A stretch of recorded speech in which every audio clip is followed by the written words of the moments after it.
Hello and welcome. I'm Jesus Hernandez. This is the Veterans Business Journey, where we celebrate the achievements of our veterans. In this edition, the story of a World War II aviation trailblazer, the formation of an all-black female Army battalion. We shine a spotlight on the new national commander of the American Legion, and a footnote on the meaning of Veterans Day. Those stories and more on this edition of the Veterans Business Journey.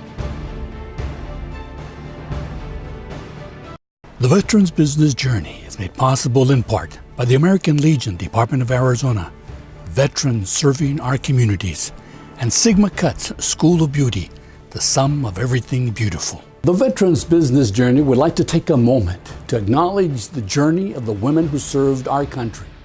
We begin with Rochelle Sanders, an Army veteran who believes her military training helped her discover her passion and helped her succeed as a professional.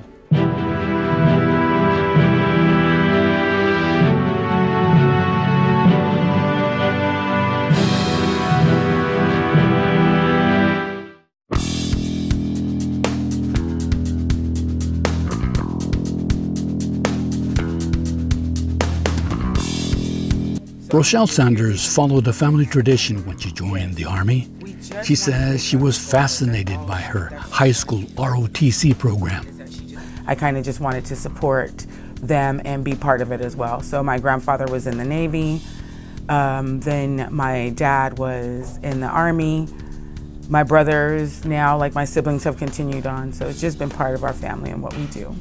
Coco, as she prefers to be called, has been in the cosmetology business for 13 years. She says her military training has helped her succeed in business. You have to learn how to make split-second decisions and how to make them stick and make them last and to follow through. And so I definitely feel like those trainings are beneficial to any young person that is deciding to go out, especially women, right? Because you want to be able to stand on your own and hold your own and take care of you and your family and your ground and your business or whatever it is that you're doing.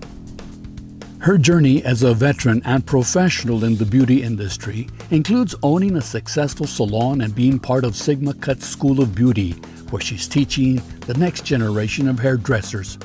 Coco says her training in the Army provided her the foundation to achieve her dreams.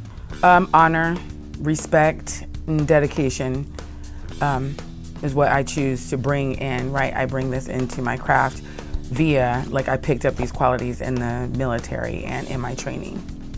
I then was able to take my GI Bill and go to college and take some business courses so that I could then begin my own salon and then also involve myself in massage therapy and other schooling to open up a salon that was a full service business, and then take those tools that I have and develop them into a teaching program where now I'm able to teach students and bring them into the next realm of whatever it is so that they can go and do whatever it is that they want to do so that they can have their own journey. For Blue Mitchell, owner of Sigma Cut's School of Beauty, Coco represents the quality of professionals he's looking for to help expand the services he provides. One of the things that we're accomplishing right now within Sigma Cuts is our instructors. We hire first and foremost instructors that are post-military. The reason for this is because they come with a different type of structure. They come with that militant background. They come with the information that follows the core of what Sigma values are. Sigma Cut's School of Beauty in Glendale, Arizona is a place that welcomes and accommodates the beauty and health needs of veterans at no cost. They are a Purple Heart vet or wounded veteran. We would take care of them and their families at no cost. So if they need to get a massage, we would take care of their physical massage needs and also their beauty needs, from hair, nails, makeup, haircuts. We take care of our veterans in that fashion. Mitchell says it's extremely important to honor our veterans for their sacrifice, for standing up and fighting for our country. So these are my words of encouragement. Stay driven, stay focused, work hard, and if you can believe it, then you can achieve it.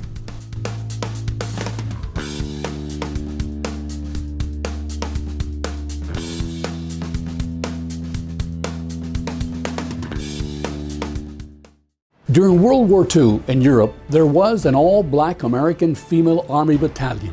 They played an important role in the lives of our soldiers. Mary McLeod Bethune, an African-American civil rights activist, is credited for the formation of the battalion. She is said to have appealed to the First Lady Eleanor Roosevelt during World War II to create more meaningful roles for black women in the Army to help balance out the shortage of soldiers. As Army units quickly move across Western Europe into Germany in 1945, a gigantic postal snag develops. Months of undelivered mail accumulates in Britain and in France. In wartime, there is one thing you can count on to maintain a soldier's morale: letters from home. To alleviate the backup of undelivered mail, Army leaders turned to the Central Postal Directory Battalion, known as the 688s. This unique unit is under the command of Lieutenant Colonel Charity Adams, the war's highest-ranking African-American woman. The 688s are the only black women besides nurses to serve in the U.S. military overseas. They work around the clock and under daunting conditions.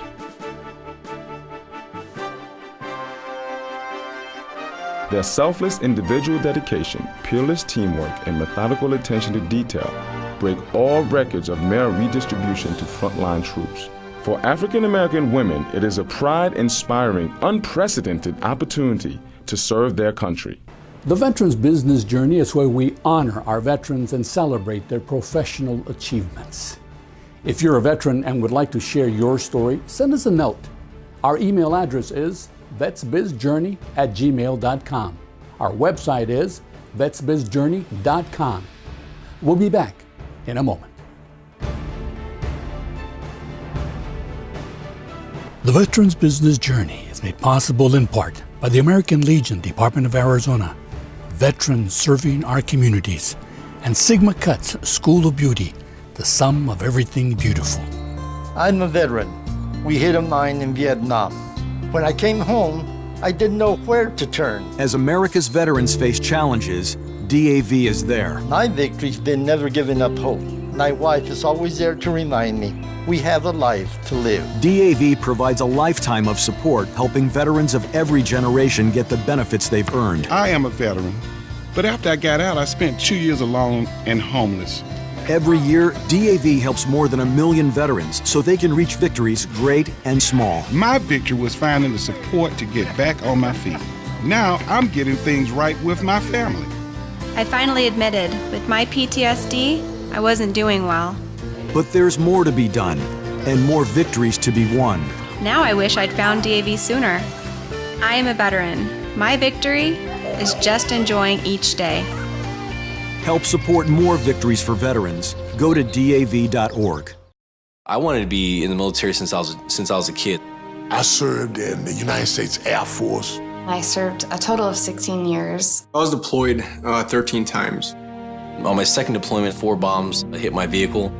And at 19 years old, that's the first time I ever saw somebody die.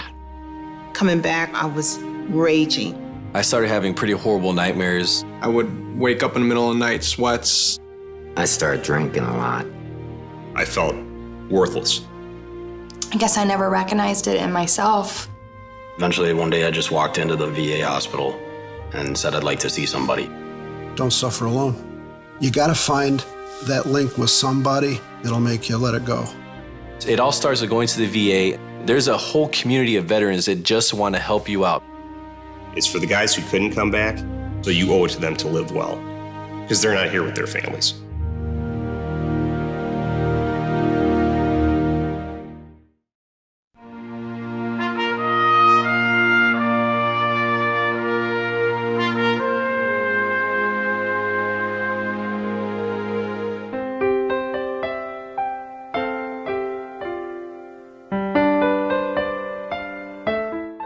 Some Americans believe November 11th is a day we honor those soldiers who died in battle.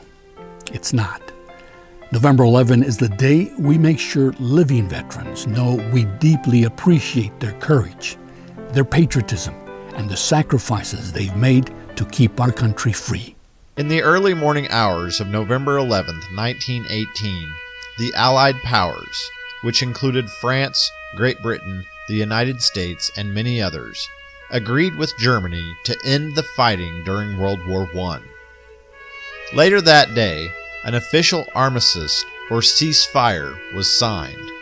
In fact, the armistice was signed in Paris at 11 a.m. on November 11th of 1918, the 11th hour of the 11th day of the 11th month. This date was almost instantly recognized as being an important one. The following year, in 1919, many nations declared November 11th a national holiday. The day became known as Armistice Day and honored those who had died during the war. In other nations, the nature and focus of the holiday changed after the conclusion of World War II.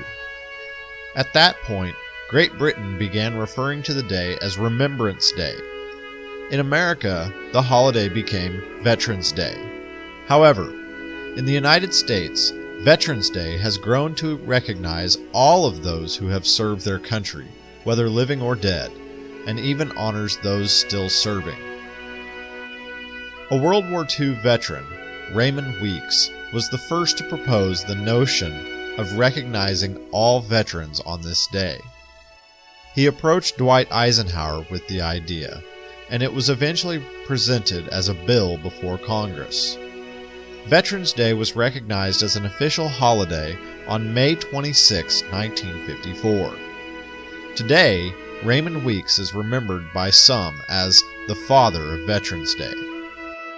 At first, Veterans Day continued to be celebrated on November 11th. However, in 1971, it was briefly moved to the fourth Monday in October. It remained on that day until 1978, when it was returned to the November 11th date. Today, Veterans Day is recognized across the United States and is observed on the 11th of November each year. Americans all over the country join with many others around the world to honor those who have served in the military.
Heaven calls your name, and heroes march away. I hope you always remember you won't be forgotten.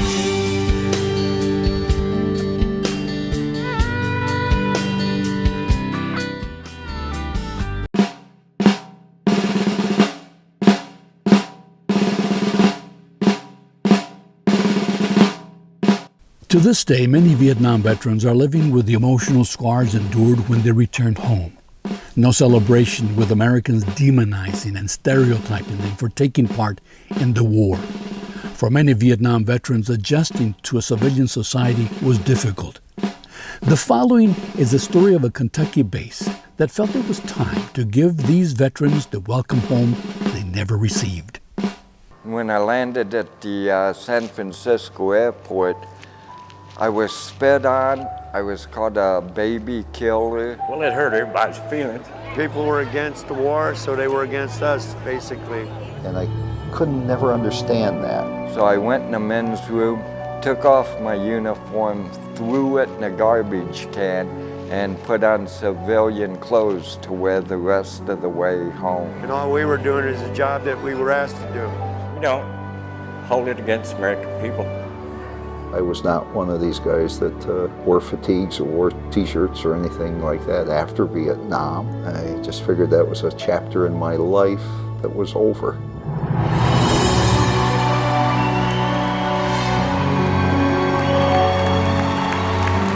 You all know that during the Vietnam War, the troops returned home during the course of the war individually. There are many people who never had the opportunity to let them know how they felt. It is therefore my distinct honor to offer you a long overdue welcome home to the United States of America after each of you well and faithfully served our great nation overseas.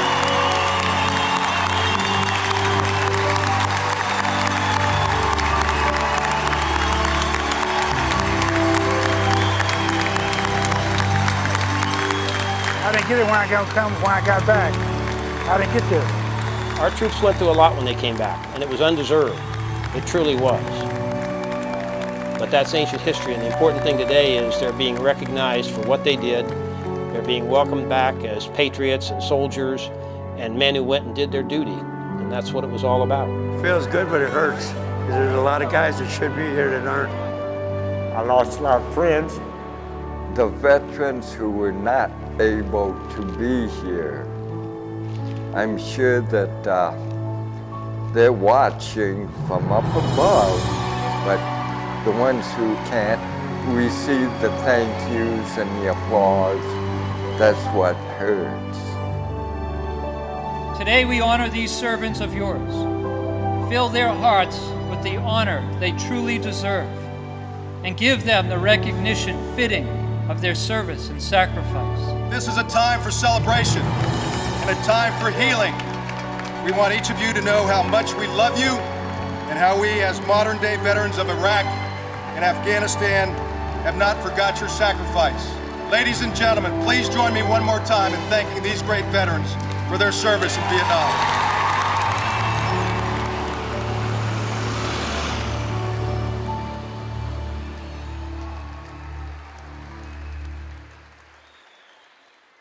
We'll be right back with more on the Veterans Business Journey. The Veterans Business Journey is made possible in part by the American Legion Department of Arizona, veterans serving our communities, and Sigma Cut's School of Beauty, the sum of everything beautiful. I wanted to be in the military since I was a kid. I served in the United States Air Force. I served a total of 16 years. I was deployed 13 times. On my second deployment, 4 bombs hit my vehicle. And at 19 years old, that's the first time I ever saw somebody die. Coming back, I was raging. I started having pretty horrible nightmares. I would wake up in the middle of the night, sweats. I started drinking a lot. I felt worthless. I guess I never recognized it in myself. Eventually, one day I just walked into the VA hospital and said I'd like to see somebody. Don't suffer alone. You gotta find that link with somebody that'll make you let it go. It all starts with going to the VA. there's a whole community of veterans that just want to help you out. It's for the guys who couldn't come back, so you owe it to them to live well, because they're not here with their families.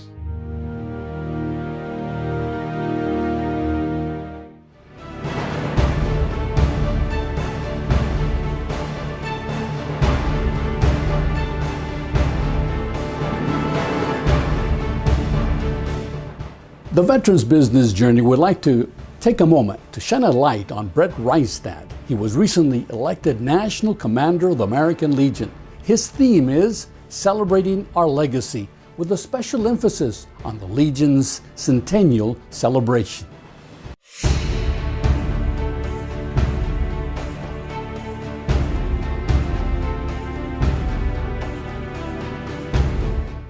Since 1981, Brett Reistad has been a member of the American Legion, and in August, at the organization's 100th National Convention, was elected National Commander. Exactly 100 years ago, Americans were losing their lives in massive numbers during an unprecedented and horrific war. November 11th will mark the anniversary of the armistice which ended World War I.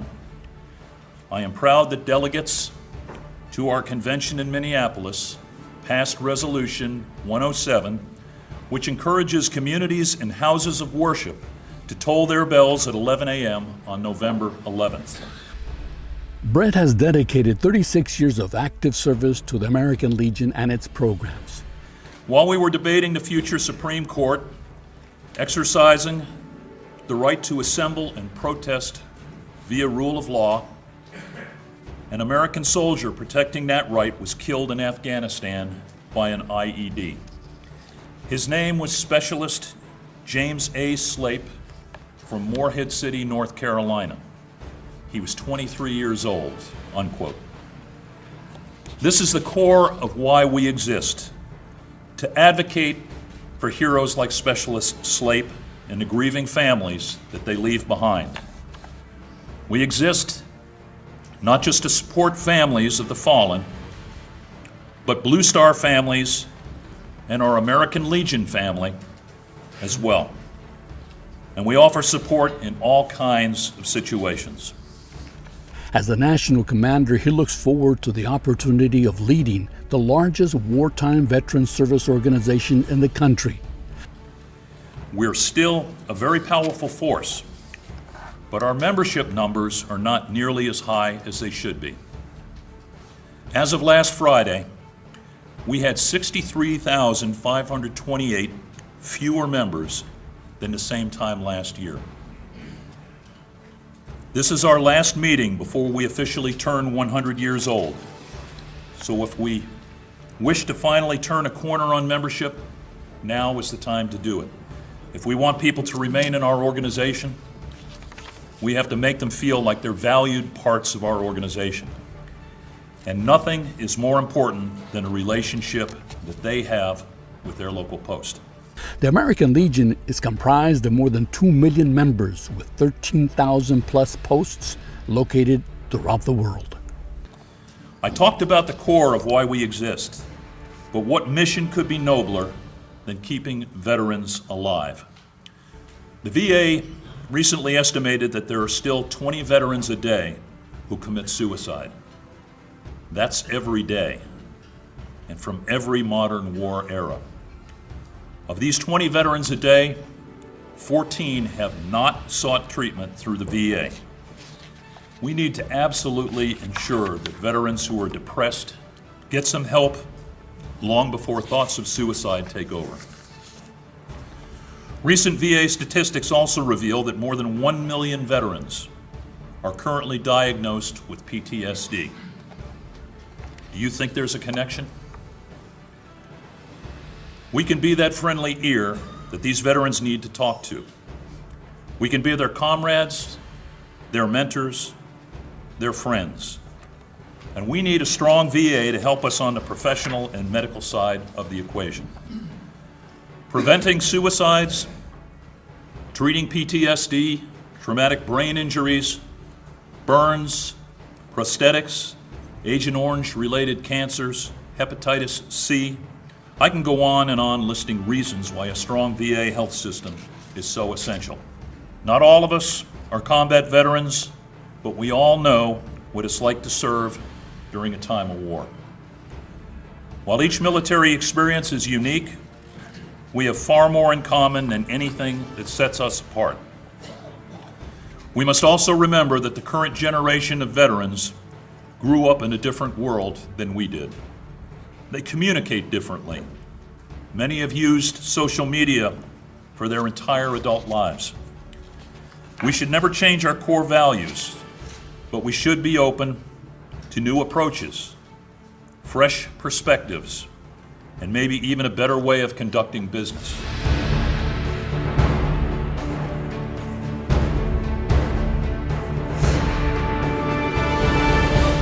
There weren't many female pilots during World War II, but there was one, Mary Wilkins Alice, who became one of a selected gang of female pilots who flew during the war. Alice was born 1 year before the Royal Air Force was formed in the United Kingdom. She later became an aviation trailblazer and true heroine. They couldn't believe a small person like myself could fly.